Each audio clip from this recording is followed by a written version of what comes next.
इसे तय करने के लिए इनकी यहाँ राजनीति में जब वोट का समय आता तो लोग वोट मांगने चले जाएंगे, लेकिन चुनाव जीतने के बाद फिर कोई इनके यहाँ झांकने वाला नहीं मिलता। हमारे देखो रितेश रियाज जी हैं, जो मंडल के प्रमुख महासचिव हैं, रितेश जी हैं। रितेश जी खड़ा हो जाइए, जोरदार ताली बजा करके स्वागत करिए। रितेश जी जोरदार ताली बजा के स्वागत करिए। मिर्जापुर की वो जिला अध्यक्ष है, ये यूथ की प्रदेश अध्यक्ष है। हमारे मंच पे महिला नेता बैठी, इसी तरह हम आप लोगों से भी कहूंगा कि आने वाला दिन, आने वाला कल 35% आरक्षण महिलाओं के लिए लोकसभा विधानसभा की सीटें 5 साल के बाद आरक्षित हो जाएंगी। जब आरक्षित हो जाएंगी, हम अपनी बहन बेटियों के घर में रोटी बनवाते रहेंगे। तब चुनाव आ जाएगा तब तो निकाल देंगे, चलो भैया प्रधानी जी से चुनाव होता है, महिला सीट हो गई तो भाई चला प्रधानी में वोट मांगना शुरू करा।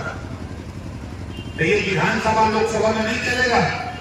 इसके लिए हमको आपको अपनी बहन बेटियों को राजनीति में मंच पे बोलना सिखाना पड़ेगा, ताकि जब वो जीत करके लोकसभा विधानसभा में जाए तो अपने हक अधिकार की लड़ाई सदन में जाकर के लड़ सके।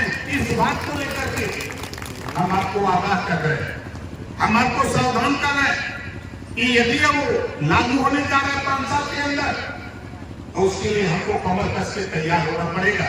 जो हमारी बहन बेटियां पढ़ लिख रही हैं, उसके साथ साथ उनको राजनीति में भी आगे ले आओ। हमारे जो नौजवान, हमारे पिता और बुजुर्ग, हम आप लोगों से भी कहूंगा, इसके लिए आप लोगों को भी राजनीति में महिलाओं को आगे ले आना पड़ेगा, नहीं तो फिर वही हाल होगा, जुल्म जाति अत्याचार होता रहेगा और आपकी लड़ाई लड़ने के लिए कोई तैयार नहीं होगा। इस नाते हम आपको बार बार आगाह करते हैं, आपको आश्चर्य होगा, बहुत से नेता कहते हैं कि ओम प्रकाश राजभर के साथ खाली राजभर नेता है। अब देखो हम नेता गिनाते हैं, भाई सब लोग भूलते रहते हैं। फर्क इतना है कि जब आप बुलाते हैं तो हम आते हैं, नहीं बुलाते हैं तो हम नहीं आते हैं। हम जब यूपी छोड़ के चले गए बिहार, थोड़ा बिहार में ज्यादा जोर लगा रहे हैं, वहां भी यही बीमारी है, वहां भी यही बीमारी है जो आप क्यों बीमारी है।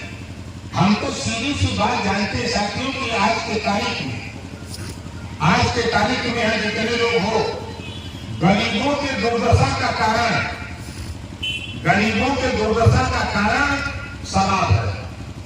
वो शराब है कि नहीं है? गरीबों के दुर्दशा का कारण शराब है। देश की आजादी की लड़ाई में राष्ट्रपिता महात्मा गांधी जी, सरदार वल्लभ भाई पटेल जी जब भाषण दिया करते थे, मैंने उनके स्पीच को सुना।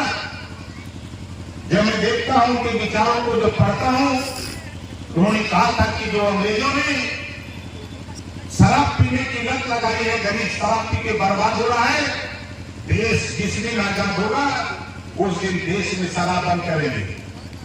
ये तो कहा था गांधी जी ने और सरदार वल्लभ भाई पटेल जी ने। गुजरात तो बंद हो गई, पांडिचेरी बंद, हवा लगी बिहार भी बंद। हम भी चाहते हैं, हमारी पार्टी का मानना है कि उत्तर प्रदेश में भी शराब बंद होना चाहिए। वो बंद होना चाहिए कि नहीं होना चाहिए? सबसे ज्यादा दुर्गति अगर शराब से है किसी को तो गरीबों को है। जिस परिवार में शराब की लत लग गई, न तो उसके बच्चे पढ़ लिख पा रहे हैं, ना उसका परिवार आगे विकास की तरफ बढ़ पा रहा है, वो पतन की तरफ जा रहा है। इस नाते इस लड़ाई को देखो, हम बेशक एनडीए के साथ हैं, हम भारतीय जनता पार्टी अलायंस के साथ हैं, लेकिन हम अपनी विचारधारा, अपनी लड़ाई एक मुश्त, चाहे हम दिल्ली बोले, चाहे लखनऊ बोले, चाहे विधानसभा के अंदर बोले और चाहे भदोही में आके बोले, हम एक ही प्रधानमंत्री माननीय नरेंद्र मोदी जी के सामने 1 घंटे तक जब हमारी चर्चा हुई तो पहला हमारा सवाल यही था कि माननीय हमारी पार्टी चाहती है कि एक देश और एक समान शिक्षा और फ्री शिक्षा देश में लागू कर दिया जाए, ताकि गरीबों के भी बच्चे पढ़ लिख करके आगे जा सके। हमने वहां देखा बहुत दल के लोग थे, लेकिन सबकी अलग अलग विचारधारा थी, लेकिन हमारा जो मकसद मैंने वहां कहा कि माननीय प्रधानमंत्री जी, आपने कानून बनाया, बेशक बनाया, आयुष्मान कार्ड गरीबों के इलाज के लिए 5 लाख आपने व्यवस्था बनाया, लेकिन मेरी मंशा है कि पूरे देश में जो गरीब है, किसी जाति का हो, एक कानून पास कर दिया जाए कि दुनिया के तमाम देशों में अगर गरीबों का इलाज फ्री है तो भारत में भी गरीबों का इलाज फ्री कर दिया जाए। ये कानून देश में बनना चाहिए। बताओ सही कहा कि गलत कहा? कितने लोगों को सही लग रहा है? सही लग रहा है। अब यहाँ जितने लोग आए हो, देखो बीमारी क्या है। यहाँ जितने लोग आए हो, कितने लोग बिजली के बिल से परेशान हो, जरा हाथ उठाओ।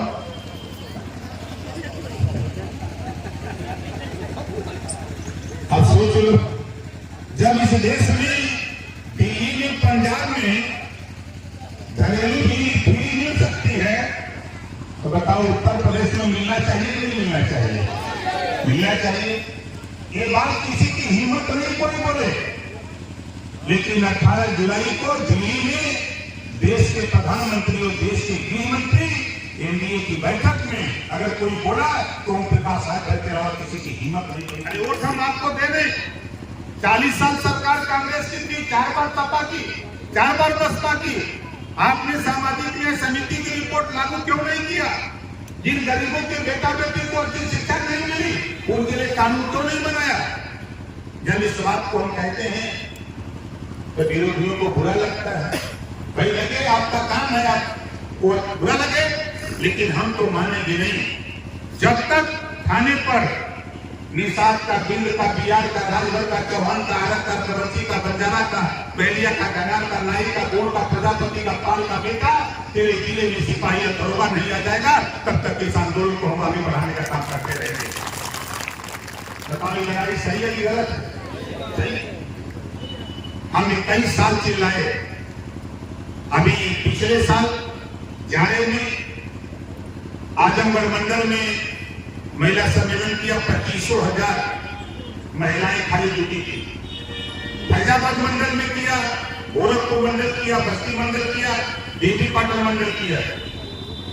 उसके बाद निकाय चुनाव आ गया और उसका रिजल्ट जो हम लोग गुनगुनाते रहे, पूरे प्रदेश में जो गुनगुनाते रहे, उसका रिजल्ट आ गया साथियों कि जो काम कांग्रेस ने नहीं किया, जो काम सपा बसपा कांग्रेस मिल करके दिल्ली में सरकार चला के नहीं कर पाए, उस काम को माननीय नरेंद्र मोदी जी ने 35% आरक्षण लोकसभा विधानसभा में महिलाओं के लिए पास कर दिया।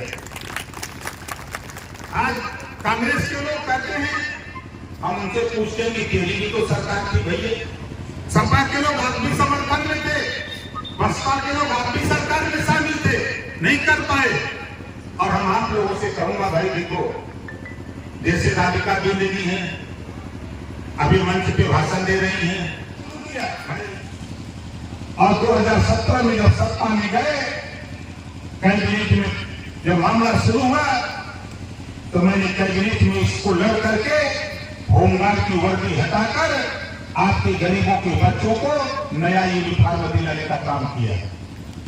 जो आपके बच्चे सरकारी स्कूल में जाते हैं, जब समय समय पर लड़ाई होती रही अंदर, मैं माननीय मुख्यमंत्री जी से कहता रहा कि देखो, प्राइवेट में बच्चे सूट बूट पहन के जाते हैं, गरीबों को भी मिल जाए, तो गरीबों के बच्चों को भी सूट और बूट मिल गया, मोजा मिल गया, जूता मिल गया। उनके गरीबों के बच्चों को जाने का समय आया तो स्वेटर की व्यवस्था हुई, बोलो हुई थी कि नहीं हुई? इसके पहले भी सरकार सबकी थी, लेकिन जहां कानून बनता बिगड़ता है वहां किसी की बोलने की हिम्मत नहीं पड़ती है। जो पार्टियों से जीत के जाके मंत्री बनते हैं वो गुलाम बनकर के रह जाते हैं, वहां बोलने की हिम्मत नहीं पड़ती है। 403 विधायक हैं उत्तर प्रदेश में, और 403 विधायकों में हम आपसे पूछना चाहते हैं, सदन 28 से चलना शुरू हो रहा थी, सदन में सबसे ज्यादा अगर आपके हक की लड़ाई लड़ने के लिए सदन में अगर कोई आवाज उठाया तो बताओ ओम प्रकाश राजभर से ज्यादा कोई बोलता है कहा? हमारा मकसद वो नहीं, हम मंत्री के लिए नहीं, हम सत्ता में रहने के लिए नहीं, हमारा मकसद है कि जब इस देश में एक देश एक राशन कार्ड का कानून बन सकता है, एक देश एक चुनाव के कानून बन सकते हैं, तो फिर एक देश एक समान शिक्षा का भी कानून देश में लागू कराने के लिए हम ओम प्रकाश राजभर अपनी पूरी फौज को लेकर के हम लड़ते हैं। और इस बात की चर्चा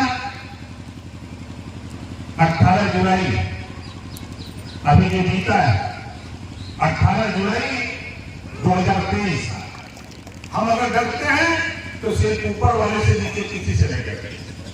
और साथ साथ हम बात करते हैं हर रात गोली चले चाहे, समझ रहे हैं ना।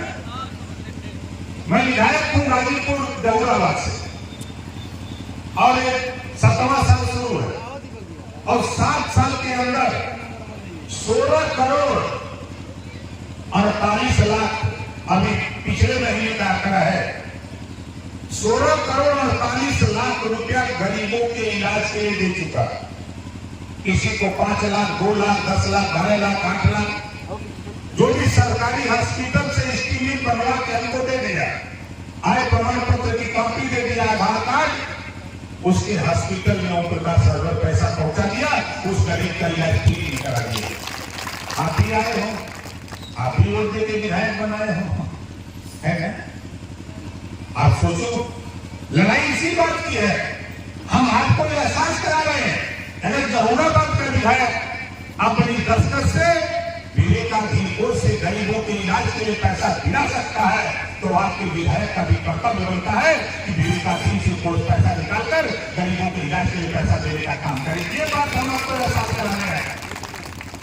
हम आपसे चुनाव नहीं है, हम वोट मांगने नहीं आए।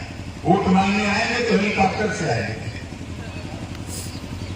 वोट मांगने आएंगे तो हेलीकॉप्टर से आएंगे। अभी तो हम लोग इसी तरह अपना कीमत है।